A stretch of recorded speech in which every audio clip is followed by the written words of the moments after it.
Dimanche 21 septembre, les amoureux des voitures anciennes ont fait un bond dans le temps grâce au Charleston Automobile qui se déroulait pour la première fois en Grèce. L'occasion de voir des véhicules hors du commun pilotés par des conducteurs en habit d'époque. Regardez. Après 17 ans d'absence, le Charleston Automobile revient en Grèce pour un nouveau départ.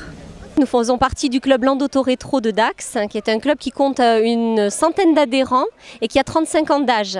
C'était une envie de réunir les passionnés d'automobiles anciennes et de créer un événement pour faire plaisir à tout le monde, c'est-à-dire qu'il y ait des véhicules des années 60 comme des véhicules des années 10. Le Charleston Automobile a pour particularité d'avoir chaque équipage en costume d'époque. Les gens aiment bien s'habiller en fonction de l'année de leur véhicule, donc faire des recherches par rapport à l'année exacte pour pouvoir présenter le véhicule à l'origine devant le jury qui sera constitué de 5 personnes et qui notera suivant des critères prédéfinis.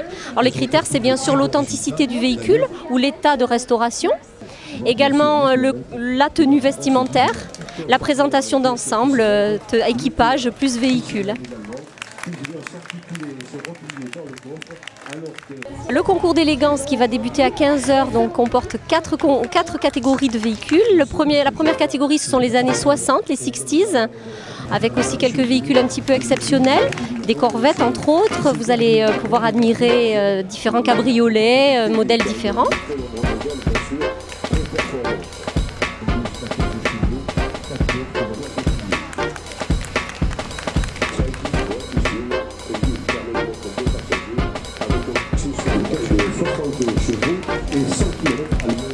Ça sera séparé par un intermède pour donner suite à la seconde catégorie. Ce sont les véhicules des années 30 à 40.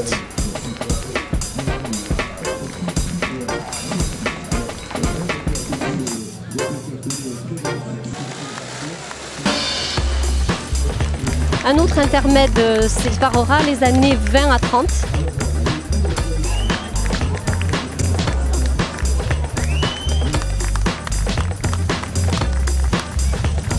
Et pour terminer, nous irons sur les ancêtres, c'est-à-dire les véhicules d'avant 14.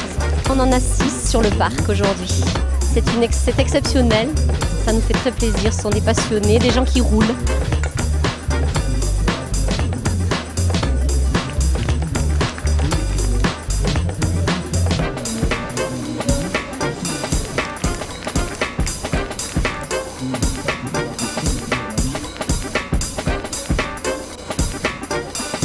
De la restauration au premier kilomètre, un véhicule d'époque nécessite un entretien particulier pour rester authentique. Elle est sortie des usines Motobloc de Bordeaux en 1914. Elle a exactement 100 ans cette année. D'abord, elle a servi comme voiture effectivement d'usage. Les notables de cette époque-là s'en servaient pour voyager un petit peu. Et puis ensuite, effectivement, avec les vicissitudes de la guerre, elle a été certainement stockée pendant la guerre. Et dans les années 50, elle a été transformée en tracteur. Et je l'ai achetée sous forme de tracteur et restaurée ensuite. La difficulté n'a pas été de construire, mais de trouver les éléments, les pièces, qui soient des pièces strictement d'origine, qui ont appartenu à une voiture de l'époque, de 1914. Elle roule très bien, vous avez pu le voir, elle a fait ses 30 premiers kilomètres ce matin. Une passion qui se partage en famille. Bien sûr, pour notre part, c'est tout à fait le cas, parce que nous avons nos enfants avec nous depuis toujours. C'est une passion qui se transmet de père en fils.